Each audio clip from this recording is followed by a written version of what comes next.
ईरानी सदर इब्राहिम रईसी आज़रबाईजान के सदर के साथ एक डैम का इफ्तिताह करने के लिए सरहद पर गए थे, लेकिन ऐन उसी वक्त बाकू के अंदर एक एयरक्राफ्ट उतरता है। ये एयरक्राफ्ट रूटीन की फ्लाइट से नहीं आता और ना ही इस एयरक्राफ्ट का आज़रबाईजान आना कोई मामूल रहा है गुज़िश्ता कई सालों के अंदर, या यूं कहा जाए कि गुज़िश्ता कई दिहाइयों में। इस अमरीकी एयरफोर्स के एयरक्राफ्ट C-17 को बाकू एयरपोर्ट पर ऐन उसी वक्त क्यों लैंड किया जाता है जब ईरानी सदर इब्राहिम रईसी और आज़रबाईजान के सदर इल्हाम अलीयॉफ सरहद के ऊपर एक डैम का इफ्तिताह कर रहे होते हैं, और फिर वहां से ईरानी सदर इब्राहिम रईसी को अपने हेलीकॉप्टर के फ्लीट के साथ वापस तेहरान जाना होता है। 3 हेलीकॉप्टर के फ्लीट में ईरानी सदर, उनके साथ तब्रेज की मस्जिद के इमाम, ईरानी वजीर खारजा एक हेलीकॉप्टर में मौजूद होते हैं, जबकि आज़रबाईजान की एक रियासत के गवर्नर भी इसी हेलीकॉप्टर में मौजूद थे। इसके अलावा दीगर 2 हेलीकॉप्टर्स में वज़रा मौजूद होते हैं। दीगर 2 हेलीकॉप्टर्स तो बच जाते हैं, लेकिन ईरानी सदर के हेलीकॉप्टर की हार्ड लैंड क्रैशिंग होती है, जिसके नतीजे में ईरानी सदर इब्राहिम रईसी इंतकाल कर जाते हैं। सवाल यहाँ ये पैदा होता है कि सोशल मीडिया पर गर्दिश करने वाले वो नक्शे जिससे ये अंदाजा हो रहा है कि यूनाइटेड स्टेट्स यानी अमेरिका की एयरफोर्स के C-17 तैयारे को बाकू में लैंड किया गया, और ये आज़रबाईजान में गुज़िश्ता कई सालों में पहली दफा हुआ है कि ये तैयारा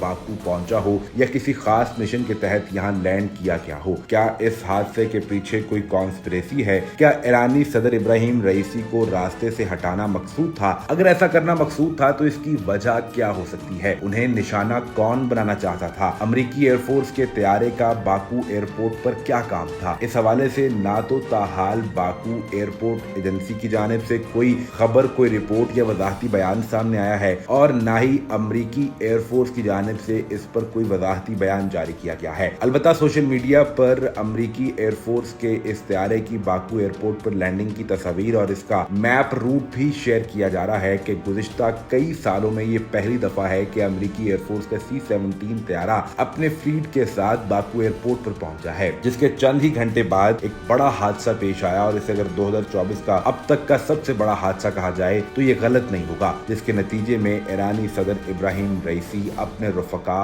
और अपनी टीम के साथ हेलीकॉप्टर पर सफर करते हुए एक हादसे का शिकार हुए और इस जहाने फानी से कूच कर गए।